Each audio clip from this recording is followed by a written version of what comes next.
তবে দুপুরে দেখো এই মেনু সিম্পল পনিরের তরকারি, ডাঁটা আলুর চচ্চড়ি, আর হলো একটা ঝোল, আর না পোস্তর বড়া, আর হলো আম দিয়ে চাটনি। চলো আমের চাটনি দেখো কত সুন্দর করে করছি চিলি মতন। আর এটা হলো একটা ঝোল হয়ে গেল। নিরামিষ যেহেতু আজ শনিবার, তাই আমি না এবার বসাবো হচ্ছে না চাটনিটা। আমের চাটনি কে কে খেতে ভালোবাসো অবশ্যই কমেন্টে লিখে জানিও। চলো ভিডিওটা ভালো লাগলে লাইক কমেন্ট করে পাশে থেকো, আর ভালো লাগলে সাবস্ক্রাইব করো। চলো বন্ধুরা, রান্নাটা কেমন হয়েছে অবশ্যই তোমরা কমেন্টে লিখে জানিও।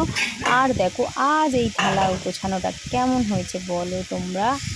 আর চাটনিটা তো কে ভালোবাসো অবশ্যই লিখে কমেন্টে লিখে জানিও।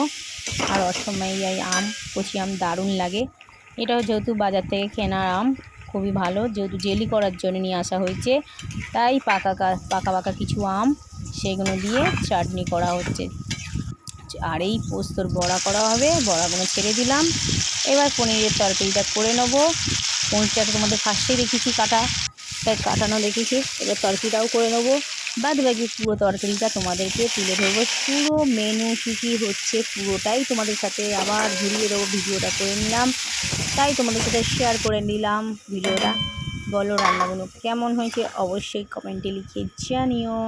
চলো ভিডিওটা ভালো লাগলে লাইক করে পাশে থেকো। নেক্সট ভিডিও তোমাদের সাথে আবার শেয়ার করব। ভালো থেকো, সুস্থ থেকো, টাটা।